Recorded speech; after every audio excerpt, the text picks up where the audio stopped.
This week's scenario is incoming. It does not have the Killbox Artifice in effect and consists of two zones, one friendly zone that can be dominated for 1 CP, and an enemy zone that can be controlled for 1 CP and dominated for 2 CPs.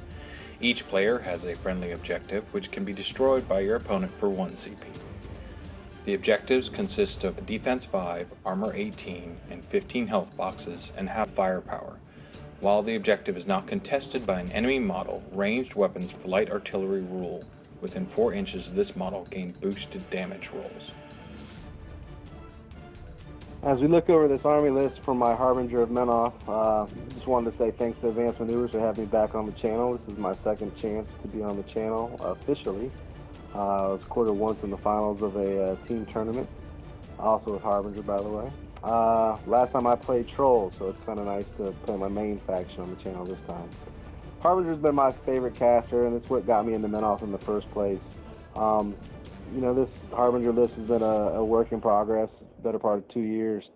I was very successful last year with Harbinger, and I just think that Initiate Tristan Durant, it really makes this list hum. I've added him with a Reckoner. Harbinger's only Jack is Redeemer. We got the standard Errant book with the Seneschal to see with Hunter. And my opponent's playing PK. I feel like this should favor me, but we're going to see how it goes. Hello, this is PG-Theripontigonus. Today I'm playing Kaya the Wildborne with a battle group of Ghetorix, Warpwolf Stalker for access to the Sprint Animus and Prowl, Scarsfell Griffon because of the changes to Long Leash a while back, and a Gorax. Outside of the battle group, bringing a full unit of Tharn Ravagers with the Tharn Ravager Chieftain. I like them a lot because of advanced deploy, decent speed, high mat, and access to the corpse tokens. They can do a lot of work. And then a full unit of Wolves of Orboros with the UA. Again, they're decent speed, they have reach, they're accurate on the charge, and they can deal a lot of damage. And a unit of Shifting Stones with a Stonekeeper, a Druid Wilder, and a Blackclad Wayfarer.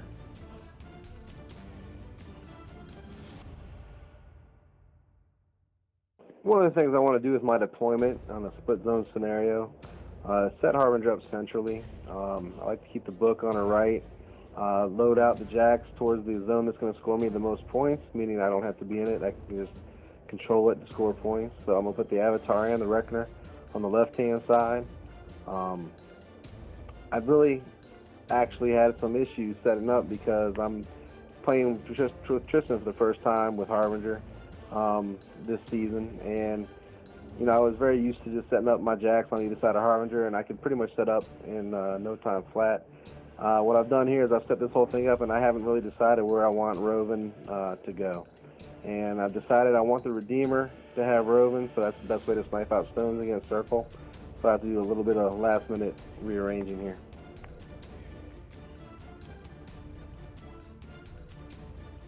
So, looking across the table at how Warmachine Hordes is deployed, I decided to put Ghetorix and the Stalker opposite of his heavies, figuring I like mine if we're matching up heavy to heavy, and then I decided to deploy my infantry kind of lining up opposite his. So the Stalker is headed towards, we'll put trees down on that forest at the top of the screen in just a moment. Ghetorix right below him, and the Gorax kind of in range to throw Primal out where he needs it. Kaya towards the middle of the table. And then the Scarsfell Griffon down with the Wolves of Orboros at the bottom of the screen, giving me kind of a get-out-of-jail-free card with Spirit Door in case I need it with Kaya. My advanced deployment, my opponent set up his beast on the right-hand side and his infantry sort of central.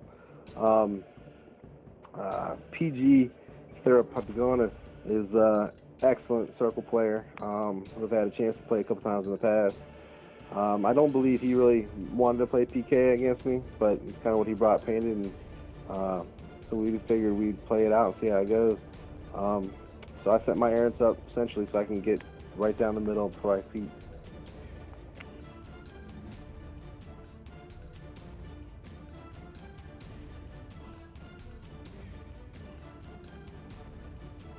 For my advanced deployment, I decided to put the Ravagers at the very bottom of the screen, The idea being that they can hopefully get into the woods on the opposite side of the zone at the bottom of the screen, tow in with Tree Walker. They'll be hard to shift out of the woods and can start to threaten some of the Protectorate support pieces and the Errants.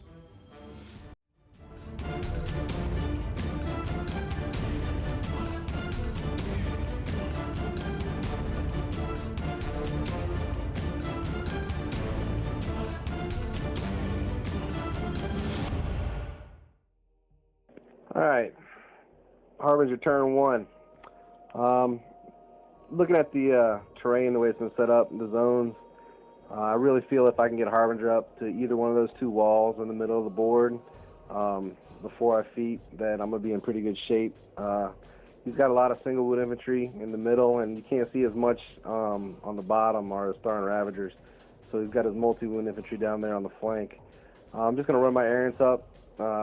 Get the first guy 10 inches, get the other guys approximately the same or behind. I haven't committed him to a side yet. I mostly want to bait him into bringing his Reavers, or the guys with the spears, I think they were all Reavers, up towards them so that they're going to be in bow shot range for my feet turn. Putting tough on him with Rupert. Putting the Seneschal more towards the middle. Obviously, I misdeployed him. If I wanted him on that side to begin with, I could have gotten in a better position. But I don't mind having him a little bit behind the Errants because his main thing is the Grand Hunter in the list. I'm going to run the Avatar up. I'm going to gaze because why not? I mean, it's not doing anything, but I like spending focus. Run the book up. I like to do this a lot. With the first turn, the book is going to just run up. He's not really... I just want to get him as far upfield. And the reason I do that is I want the book to get to a point where it's going to say no spells for the opposing caster. And I just want to get it as far downfield as possible. I kind of have a routine that I do with Harbinger, I guess, if I get the chance to go first. Which, if you're playing against Harbinger, don't let Harbinger go first. That's just... It makes it a really tough game for yourself. But I like to get the book up there, first turn running, and then charge her with Harbinger so she gets upfield. Whenever. This time I think she just ran. I don't know if I needed to charge the book.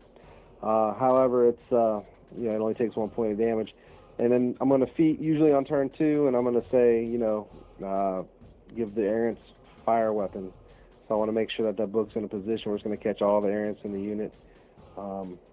Here I move the Redeemer up, take pot shot. And I realize that after the first one goes, that I've got about as good a chance as hitting my guys than I do hitting anything of his. So I figure that's enough of that, and we'll just forget that I even tried that move. Some people talk about how they get deviations into people's opposing zones to start the game. That never happens for me.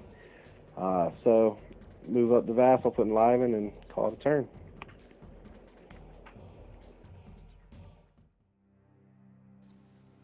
So for my first turn, he hasn't used his feet, and I need to go ahead and move the Ravagers up to try and keep him from pushing too far forward while keeping enough of my army back so that when he uses his feet, I'm not just feeding him models. So I go ahead and run 2 Ravagers into the woods, hoping the Tree Walker will keep them safe. The rest of the unit just shifts down to the very bottom of the screen. Scarsfell Griffon goes ahead and advances, getting ready to charge into the zone. The shifting stones move up a little bit, and then I fire off a rock hammer from the Stonekeeper, just hoping to get a good deviation and some lucky blast damage, but it was not the case. From there, I move up the Blackclad Wayfarer just to jump into the stones, and then the Whirlpool Stalker warps for Prowl, advances forward. Then Ghetorix goes, warps for hyper-aggressive, just in case, although I doubt he'll be shot at, and puts his Animus up and walks forward next to the objective. Now, unfortunately, I left a little bit of a gap between him and the objective, which will come back to bite me a bit.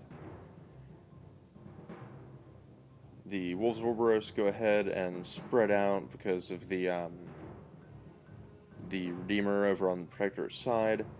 I figure I want to avoid them getting charged and quick worked by Errants.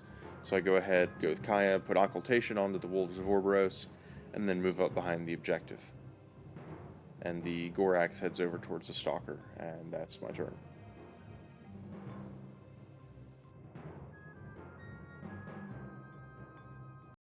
Alright, Menoth turn 2. I have two main goals for this turn. The first one is I want to set as much of his stuff on fire that I can with my Errants. The second is I want to snipe out a stone with the Redeemer. And to that effect, I'm still planning everything in my head, and you know, I waited all this time to get Harbinger on the channel, and you're going to watch me right here just not allocate focus, because that's what good players do, right? So anyways, I'm going to have to adjust to that in a little bit, but for right now, the book's going to come up. He's going to give the unit of Errants continuous flame on their weapons. And my goal right now is to basically advance these guys as far as I can forward in the zone. And basically take crossbow shots, set things on fire. At some point I'm going to realize that I haven't given out focus, but it's not this time. So I will walk him out of a free strike. After he gets free strike, I'm going to martyr him. Harbinger takes point.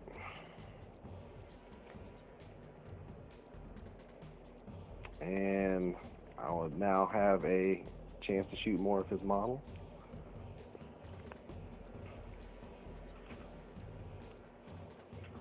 One of the nice things about you know, using martyr is that you don't get knocked down.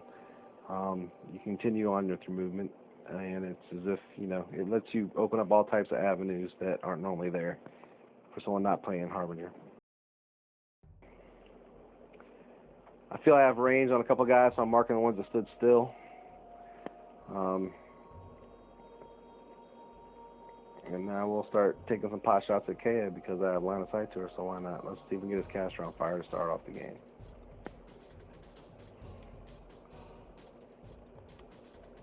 And boom. Just pretty good way to start off is we're putting Kaya on fire.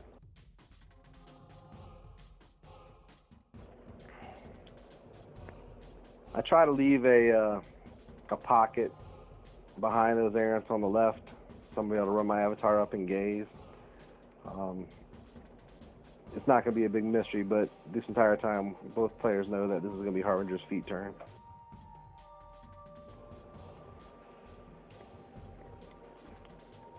We talked about the matchup a little bit before the game started, and really, PK is an uphill battle against Harbinger. It's not a matchup that she wants to see very often. What we're going to find out, though, is that as much as you want to call a matchup in your favor, and I've played this matchup a few times, never against PG-Theripontigonus, but it's one of those things where paying attention to detail can cost you, and not allocating focus. You're going to watch me have to do all types of crazy things just to try to get one of those stones sniped out. Alright, the Errants took some time. Looks like they're finally done. I used to play this list with 2 Reckoners and an Avatar, and I didn't have the Redeemer. I got convinced about the Redeemer, talking to Mike Purrier on the forums, listen to what he has to say. I think one of the biggest things you can do in Warmachine is to talk to people that have been there, done that. Get their opinions on stuff. You don't have to use everything they say, but at least know their reasons and rationales for doing things. And what I found is that, people are just excellent in this community as far as Menoth goes, and a couple other communities. People want to share. We've got a really good local player guy who runs on this channel, Gaston, that, if there's anybody ever want to, go to town talking about strategies and army lists and stuff, he's gonna let me know. So here I am. I'm hitting the stone with my unfocused Redeemer, and I actually kill it. I don't know how I killed it. I must have really spiked some damage on my dice. But taking out a stone against circle, I mean, that was just lucky. I should have at least allocated 2 or 3, and if not 3, focus to it. But taking out a stone against any circle player it's really important for you to do that. That's why Rhoven's in the list. That's why the Redeemer's in the list. like I said, I used to play 2 Reckoners. You'll notice I don't have a Devout, and most Harbinger players pretty much say the list starts off Harbinger and Devout. I haven't really decided to do that, but I think that there's just times where positioning can keep you alive, and I haven't noticed. I mean, Devout's like car insurance. You don't want it until you need it, and then when it's not there, you really regret it. I've charged my own Errant in the back of the Avatar right now to get him upfield, and then martyr the Errant that he charged. So I've taken a couple more damage here. The idea is on my feet turn, and this is, you're going to notice this. I've played Harbinger so many times that, you'd think this would all be secondhand nature to me, but, you'll watch me forget to heal, too. Normally I spend her focus back down and heal all the damage that I've done to myself to this point. So there's 2 major derps that happen this turn, even though everything looks like it's going really well at this time.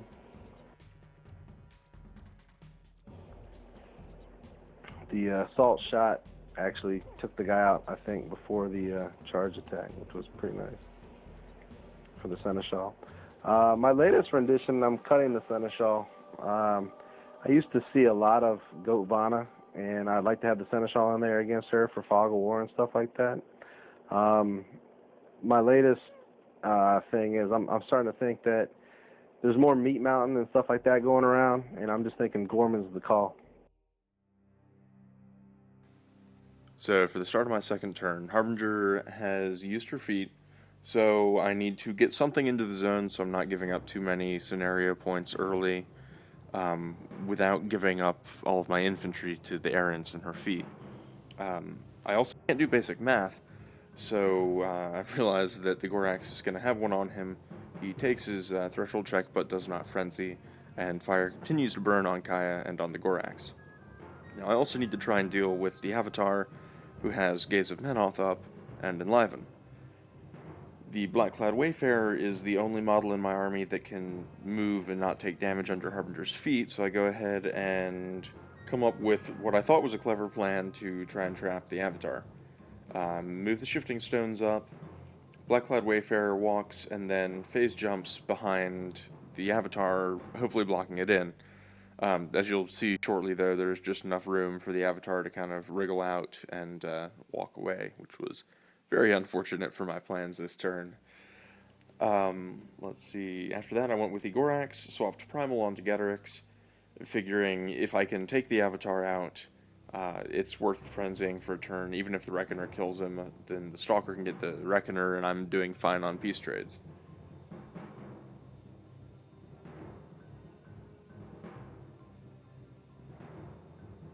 And from there, the Druid Wilder walks on over, puts Lightning Strike onto the Warpwolf Stalker,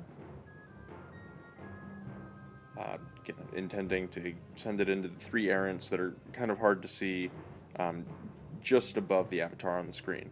Then Ghetorix goes, charges the Avatar Menoth, does a fair amount of damage with his charge attack, is a pretty good swing. Unfortunately, as I've mentioned, there's just enough room for the Avatar to walk on out because of Enliven. So from there, he just turns the rest of his swings onto Errants, and I think he forces a Martyrdom Roller 2, but it's certainly not what I was hoping to get out of my 11-point character heavy for the turn, especially since I'd gone and put Primal on him. And because of Primal, it makes it awkward for me to Spirit Door him back and bring him closer to my army, because yes, I can put him to where he can just snack on a Wolf of Orboros, but the Errants definitely have the capacity to charge and quick work into that wolf, which would mean potentially frenzying onto Pikaya with Ghetorix, which is not so good for me. So I decided to just leave him there, and hopefully I can make up for it with Spirit Door and the Warpwolf Stalker over the next couple of turns.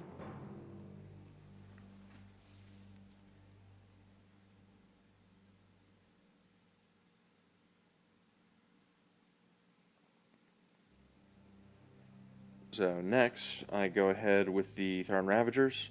I decide to just eat the damage from the feet on 2 of them. Go ahead and charge, figuring the feet won't kill me. It puts something in the zone to avoid Warmachine scoring more points, and kind of gums up his Errants a little bit. The rest of them stay in place. And then I go ahead with the Warpwolf Stalker. Now, because of Pack Hunters, he's at Mat 8, so he should do fairly well against infantry. Goes ahead, warps for Berserk. And I figure between the initials and having 4 Fury to spend, I ought to be able to at least kill one of the 3 Errants that's there. Unfortunately, this was not the case. Between Self-Sack and Tough from the Piper and Martyrdom, and I think I missed 1 or 2 attack rolls as well. I think there's still an errant or 2 there. The Warpwolf Stalker will not be able to sprint, which again, kind of puts Kai in a position of I can use my feet to pull back Ghetorix and the Stalker, but I felt like it was a better decision to hold it for another turn and just pull the Stalker back and kind of write off Ghetorix as a lost cause, mostly due to my own mistakes. So from there, I move Kaya over towards the zone at the top of the screen, and then use Spirit Door to pull Ghetorix back, pull him back out of range of the Avatar and the Reckoner. Alright, Menoth turn 3. I'm feeling pretty good about how my feet turn went. I lost an Errant Seneschal, but the guy coming in took a good bit of damage on the feet, and he was just outside of martyrdom range. I've had to martyr down a little bit. I'm kicking myself because I should be at 4 more life, I feel, than I am. We have a good situation going on right now where I'm going to be able to get some charges off and jam his stuff out of the zone. I really get a chance to show what Harbinger kind of does. Rupert here is charging the stone, just to show that he's got that ability. And, Milton and I realized that once again I derped and forgot to allocate focus. He's very generous and allows me to do so. I don't know what to say except for, my mind was elsewhere at times in this game. Don't normally make those types of mistakes, and, he definitely allowed me to do that. I appreciate it.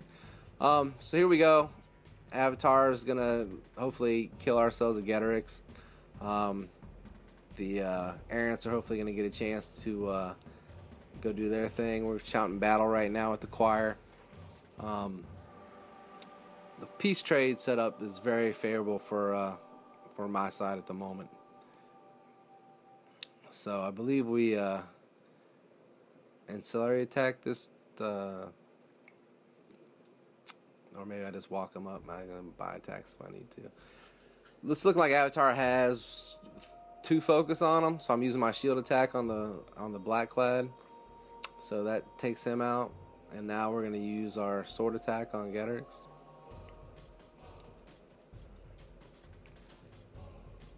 I've always paired Avatar with Harbinger.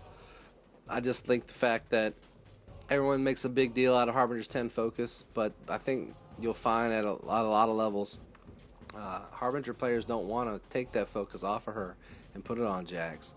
There's too many different things that she can do with it. For example, spending it to heal is a big deal. Actually being able to cast Crusader's Call.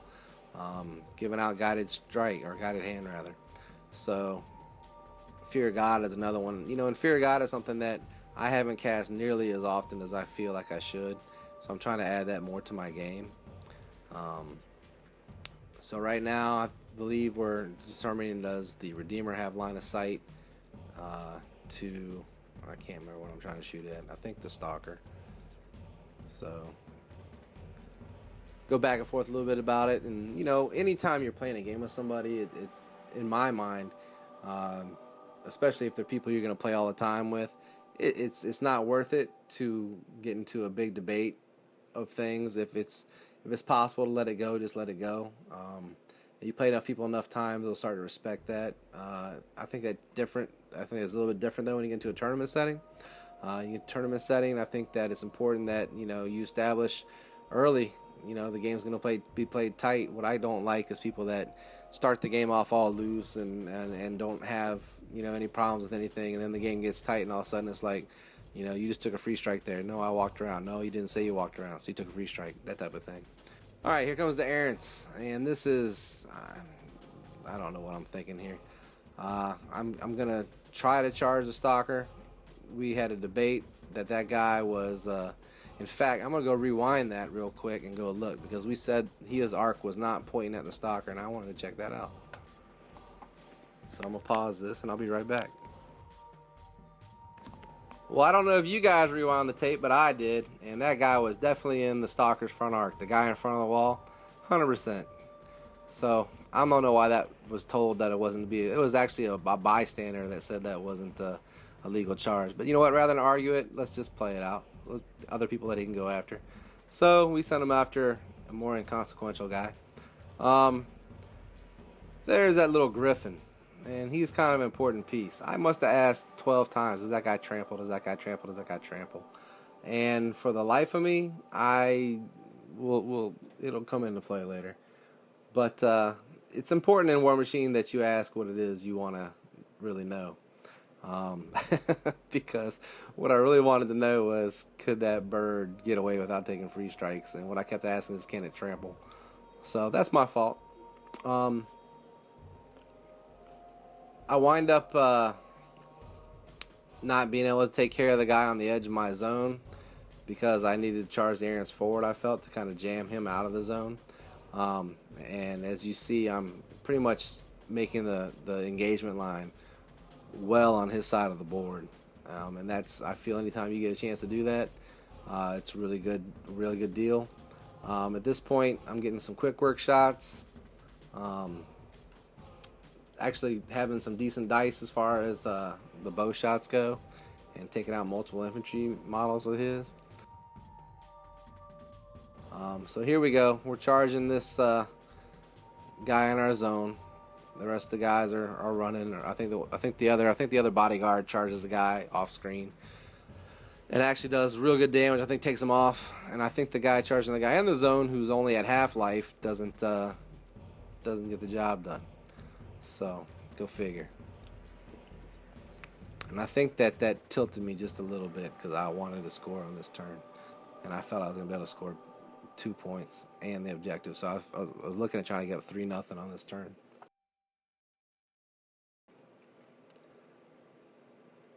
One of the things I really like about what Rhoven and the Bodyguard does is, if there's any point in time where they get charged, they've got the -2 set defense, and if you combine that with awe, puts them up to, I believe, 16 defense on someone else's charge. And if they manage to kill them, hopefully they're in range, you martyr them.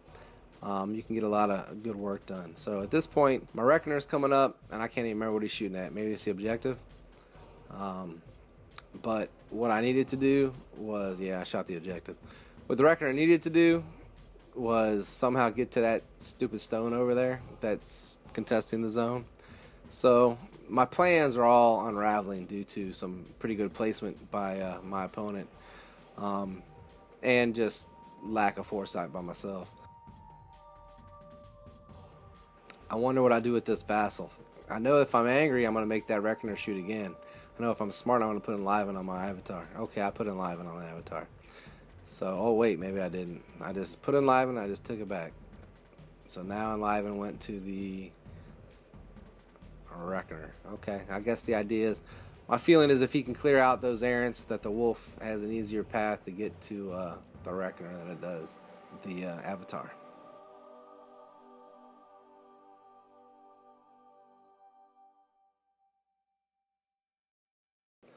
So, at this point, I need to move Harbinger. I get her up nice behind this wall. I measure. I still got some movement points left. I'm gonna do something stupid. I'm gonna Cataclysm that guy to score my point, because I was determined to get 3, and it's making me mad. I've just asked, does that Griffon trample again? This is the 3rd time I've asked, does that Griffon trample?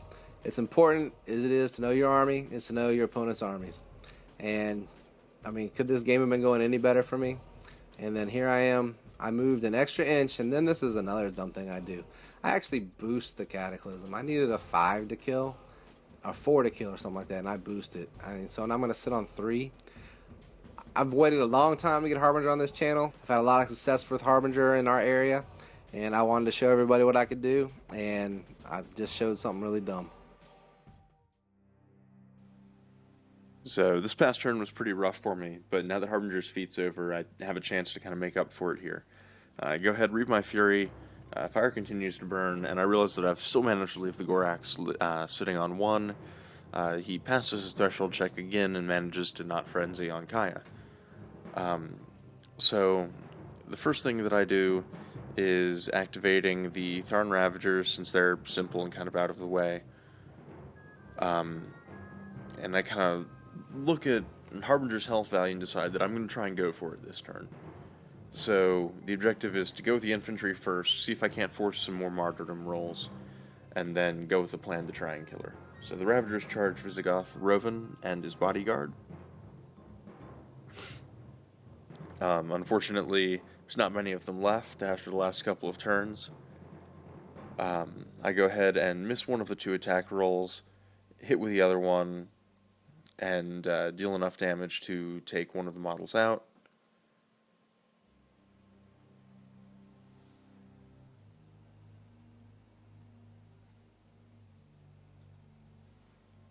Now it does prompt another martyrdom check, which I believe put Harbinger to 9 hit points. So we're kind of getting into the range where I might be able to pull this off, since she's not camping. Next I go with the Wolves of Orboros. Go ahead and charge into the Errants. Again, the ideal scenario would be to force more martyrdom rolls, and then I really want to clear the 2 Errants off of the Scarsfell Griffon. The Griffon, I figured, is in range to charge the Harbinger, but it would have to use its Animus to get there. So after the Animus and the one to charge, it wouldn't be able to force, so I'd need some pretty hot dice in order to take her out.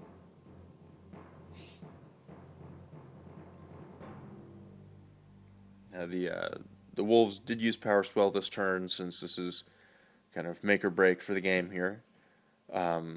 They take out 2 or 3 of the Errants, but aren't able to get any off of the Griffon.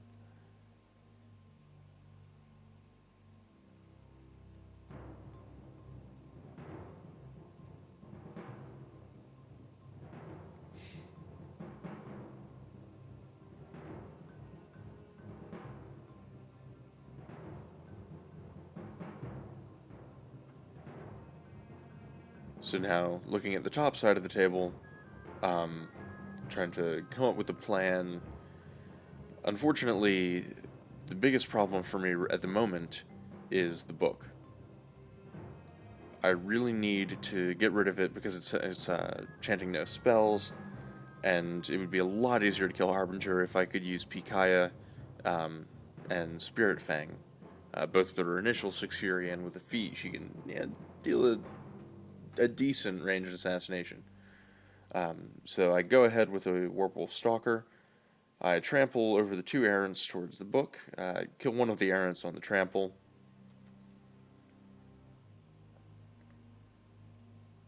and then I use my remaining Fury to buy attacks on the book.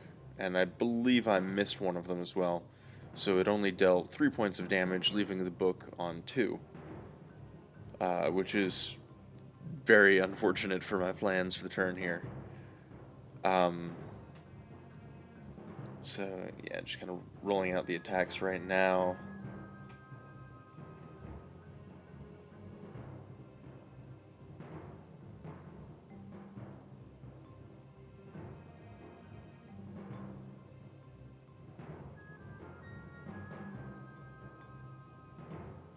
Next, the Druid Wilder goes, and I really need to clear that one Errant out, so she swings with the Vulge, and manages to actually hit him and to kill him. There weren't any other Errants within range to self-sack, and he was, I believe, he's out of martyrdom range as well. So, Druid Wilder doing some work. Next I go with the Gorax, and kind of had a short discussion as far as placement and whatnot, but I go ahead and I slam the Avatar, because that will put him over the book, dealing another point of damage, which unfortunately is not going to be enough. And again, we had a quick discussion about placement and the rule on the book. I haven't played against very many Menoth lists with it recently, so just had to double check how exactly slams and displacing the bases works, because it is a large base that counts as a small base and that whole mess. But we eventually figured it out. Dealt the 1 point, leaving the Covenant of Menoth on 1 damage box, which is 1 too many for my plans. So from here, I have 2 models left to go. I have Pikaia and I have the Scarsfell Griffon. What I should have done was go with Pikaia next and Spirit Door the Stalker out of the way, then charge the Covenant of Menoth. Because if I can kill the Covenant on, with 1 or 2 swings, then I can start using Spirit Door at the Harbinger, and my odds of getting the assassination go way up. If the Harbinger decides to use Martyrdom to save the Covenant and keep Spirit Door from coming into play, then that's still going to help my plans by putting more damage on her again, making the assassination more likely. Unfortunately, that's not what I decided to do. I was a little bit fuzzy on the interaction between Spirit Door and Spirit Fang, and so I decided to try and get clever. Because the changes to Long Leash, you can Spirit Door to the Scarsfell Griffon from up to 24 inches away. So my plan was to shift Kaya across the board, out of 10 inches of the Covenant, and within 10 inches of Harbinger, to get the Spirit Door off, and debuff her defense, hang a little bit of damage, and then go with the Griffin. So, having committed to this plan, I start shifting her over, and then I pop the feat to bring the Warpwolf Stalker to her. Or sorry, I cast Spirit Door a second time, bring the Stalker to her, and then use the feat to refill on Fury. Cast Spirit Door one more time to move her to where she can see the Harbinger and be out of range of the book. And then, after I have spent 9 Fury and a couple minutes of figuring out how exactly to plan out my turn in order to do this, I realize that she cannot actually cast Spirit Fang once she's there, which is more than a little bit awkward. So I've got 1 model left that can activate. The Scarsfell Griffon goes ahead, puts up its Animus to gain parry, and then charges at the Harbinger. It's a decent little light war beast, but it's only Fury 3, and doesn't have Primal on it or any buffs other than the Pack Hunter's buff from Pikaia. So it can't force when it gets to her, but it is in range, and it goes ahead and charges. I need 8s to hit because of all, and the charge attack with the beak hits and deals enough damage to put the Harbinger at 3 boxes, which is a pretty good bit of luck for me there. So I have 2 more initials, no boosts, and I need to deal 3 points of damage. The first claw misses, the second claw hits, and then deals exactly enough damage to take the Harbinger down.